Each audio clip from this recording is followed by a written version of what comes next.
Hello, I am Manisha Bhimte, government MLS college Sipat Bilaspur. आज हम अध्ययन करेंगे सेंट्रल बैंक अर्थात केंद्रीय बैंक का। इसमें हम सर्वप्रथम देखते हैं कि केंद्रीय बैंक क्या है। किसी देश का केंद्रीय बैंक उसकी शिखर संस्था होती है, शिखर बैंक होता है। इसका कहने का अर्थ यह है कि सभी प्रकार के व्यापारिक बैंक को, साख को, मौद्रिक नियमों को, नीतियों को निर्धारित करने का कार्य केंद्रीय बैंक के द्वारा किया जाता है। W.A. शॉ ने इसे परिभाषित किया है, कहा है कि केंद्रीय बैंक वह है जो साख को नियंत्रित करता है। उसी प्रकार डे के अनुसार केंद्रीय बैंक वह है जो मौद्रिक एवं बैंकिंग प्रणाली को नियंत्रित एवं स्थिर करने में सहायक होता है। सैमुअल्सन ने इसे केंद्रीय बैंक बैंकों का बैंक है कहा है, अर्थात अंतिम ऋणदाता व्यापारिक बैंकों को अंतिम रूप से ऋण प्रदान करने का कार्य केंद्रीय बैंक के द्वारा ही किया जाता है। केंद्रीय बैंक के प्रमुख उद्देश्य: देश की अर्थव्यवस्था विभिन्न देशों के साथ व्यापारिक रूप से जुड़ी हुई होती है। कभी कभी आयात एवं निर्यातों में असंतुलन की स्थिति उत्पन्न हो जाती है। देश का भुगतान संतुलन बिगड़ जाता है। इस भुगतान संतुलन को बनाए रखने के लिए केंद्रीय बैंक के द्वारा विभिन्न नीतियों का पालन किया जाता है तथा इसके लिए विभिन्न आर्थिक क्रियाओं का संचालन किया जाता है। विनिमय में स्थिरता बनाए रखना, अर्थव्यवस्था में मूल्य की स्थिरता बनाए रखना, मुद्रा की तटस्थता को बनाए रखना तथा पूर्ण रोजगार की अवस्था को प्राप्त करना और आर्थिक विकास को बढ़ावा देना केंद्रीय बैंक के प्रमुख उद्देश्य कहे जाते हैं। केंद्रीय बैंक के प्रमुख कार्य, जिसमें पहला और सबसे महत्वपूर्ण कार्य है नोट जारी करने का एकाधिकार। केंद्रीय बैंक नोट जारी करने का एकाधिकारी होता है। इसके द्वारा जारी किए गए नोट वैध मुद्रा के रूप में प्रचलित रहते हैं। केंद्रीय बैंक अर्थव्यवस्था की आवश्यकता के अनुसार नकदी की सीमा को बढ़ाने तथा घटाने का कार्य करता है, अर्थात उसको सीमित करना तथा उसको विस्तारित करने का कार्य केंद्रीय बैंक के द्वारा किया जाता है। यह कार्य अर्थव्यवस्था की स्थिति को देखकर किया जाता है, अर्थात मुद्रास्फीति की दशा में तथा अविस्फीति की दशा में इनके जो नियम होते हैं वे अलग अलग हो सकते हैं। केंद्रीय बैंक न केवल मुद्रा का निर्गमन करता है बल्कि ये सरकार के बैंकर, एजेंट और परामर्शदाता के रूप में भी कार्य करता है। सरकार के बैंकर के रूप में केंद्रीय बैंक राज्य सरकारों की जमा को रखता है, उसकी ओर से भुगतान करने का कार्य करता है, प्रतिभूतियों और करेंसियों को खरीदता और बेचता है।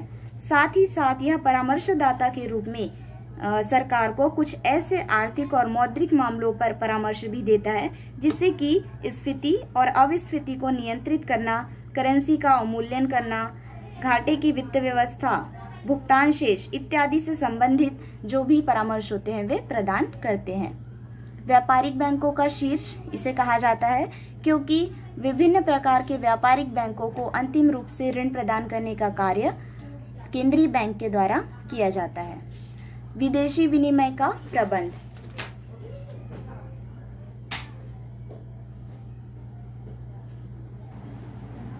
यह अंतर्राष्ट्रीय कीमतों पर विदेशी करेंसियां भी खरीदता और बेचता है। यह विदेशी करेंसियों के रूप में घरेलू करेंसी का विनिमय दर भी नियत करता है। इस प्रकार ये विदेशी विनिमय रिजर्व की रखवाली तथा प्रबंध करता है।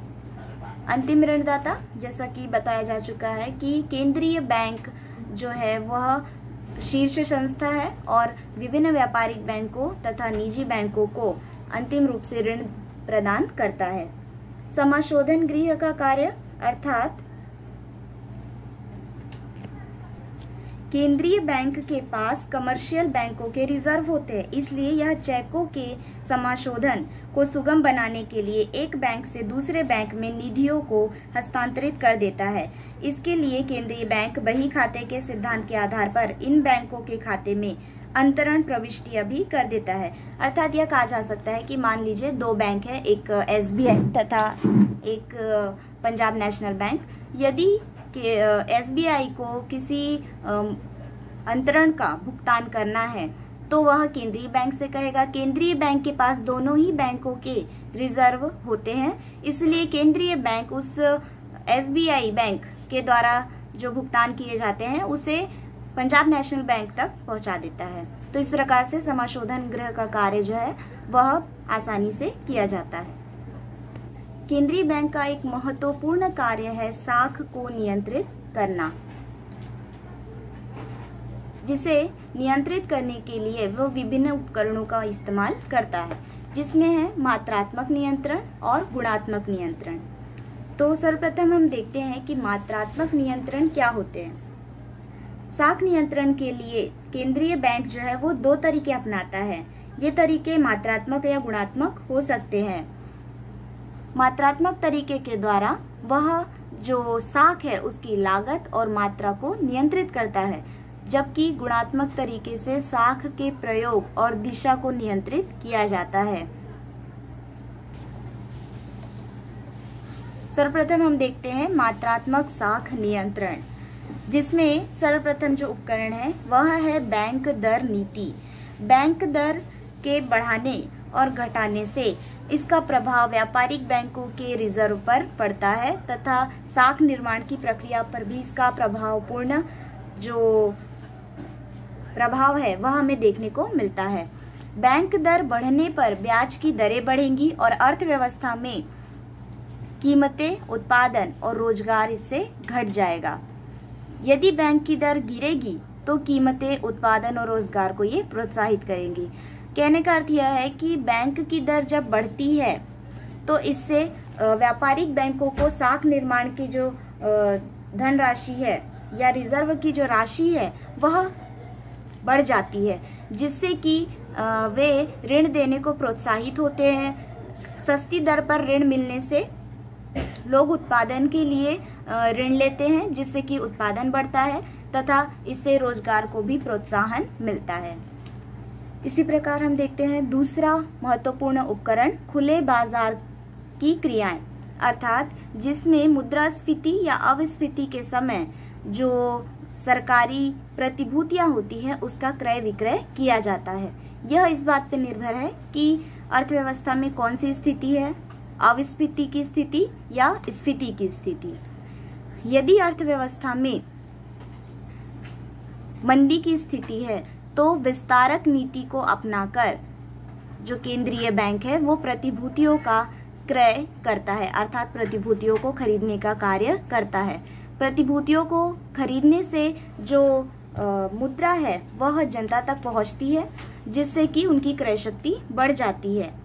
और यदि स्फीति की दशा है तो वह प्रतिभूतियों को बेचता है, जिससे कि जो अतिरिक्त क्रय शक्ति है वह केंद्रीय बैंक के पास आ जाती है। इस प्रकार खुले बाजार की क्रियाएं अर्थात प्रतिभूतियों के क्रय विक्रय से इन अर्थव्यवस्था की विभिन्न स्थितियों, स्फीति तथा अविस्फीति की दशा को नियंत्रित किया जा सकता है। खुले बाजार की क्रियाएं समय एवं परिणाम के संबंध में लचीली और प्रभावी होती है। परिवर्ती रिजर्व अनुपात, आवश्यक रिजर्व अनुपात जितना अधिक होगा साख निर्माण की शक्ति उतनी ही कम होगी। इसका अर्थ यह है कि केंद्रीय बैंक जो होता है उसके पास विभिन्न जो व्यापारिक बैंकें होती है अपना एक रिजर्व अनुपात में धनराशि वहाँ पर इकट्ठा करती है या केंद्रीय बैंक के पास उसे जमा रखती है। यदि वह साख का विस्तार करना चाहता है तो वह रिजर्व अनुपात को कम कर देता है। यदि केंद्रीय बैंक साख को नियंत्रित करना चाहती है तो वह रिजर्व के अनुपात को बढ़ा देती है, जिससे कि रिजर्व के अनुपात को बढ़ा या घटाकर जो विस्तार तथा संकुचन का कार्य केंद्रीय बैंक के द्वारा सरलता से किया जा सकता है। चयनात्मक साख नियंत्रण, अर्थात जो साख की दिशा है उसमें परिवर्तन करना या उस पर नियंत्रण करना। सीमा आवश्यकताओं का नियंत्रण, केंद्रीय बैंक प्रतिभूतियां खरीदने या रखने के लिए कर्जों पर एक न्यूनतम सीमा आवश्यकताएं नियत कर देता है। ये मात्रात्मक अथवा सामान्य उपायों से भिन्न होता है, जिसका उद्देश्य साख की लागत या मात्रा को नियंत्रित करना होता है। नैतिक प्रबोधन के द्वारा भी केंद्रीय बैंक इसे नियंत्रित करने का प्रयास करती है। नैतिक प्रबोधन अर्थात समझाना बुझाना, यह वह उपाय है जिससे केंद्रीय बैंक प्रायः कमर्शियल बैंकों को समझाने बुझाने, निवेदन करने, अनौपचारिक सुझाव और परामर्श देने के लिए अपनाता है। उपभोक्ता साख का नियमन भी इसी के द्वारा किया जाता है। केंद्रीय बैंक उपभोक्ताओं द्वारा बैंक साख के प्रयोग को नियमित करता है ताकि वे किश्तों तथा किराया खरीद पर टिकाऊ उपभोक्ता वस्तुएं खरीद सके। इसलिए वे दो युक्तियों को अपनाता है: न्यूनतम नगद भुगतान या पुनर्भुगतान की अधिकतम अवधियां। इसके साथ ही साख राशनिंग, केंद्रीय बैंक किसी कमर्शियल बैंक की कुल परिसंपत्तियों से उसकी कुल पूंजी के संबंध में नियत करता है।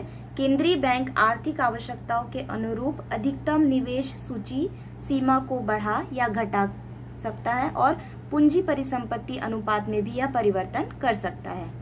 प्रत्यक्ष कार्यवाही या प्रचार के द्वारा, सभी देशों में जो केंद्रीय बैंक है वे प्रायः कमर्शियल बैंकों के विरुद्ध प्रत्यक्ष कार्यवाही कर लेते हैं। प्रत्यक्ष कार्यवाही का यह रूप होता है कि केंद्रीय बैंक जिस विशेष नीति को केंद्रीय बैंक तुरंत लागू करना चाहती है, वह समय समय पर कमर्शियल बैंकों को उस नीति का अनुसरण करने के लिए आदेश जारी करता है और इस प्रकार वे अपनी नीतियों का प्रचार करके भी कमर्शियल बैंकों को इससे अवगत कराते हैं। इस प्रकार हमने देखा केंद्रीय बैंक की परिभाषा, केंद्रीय बैंक के प्रमुख उद्देश्य, उसके प्रमुख कार्य और उसके साख नियंत्रण के प्रमुख उपाय। Thank you.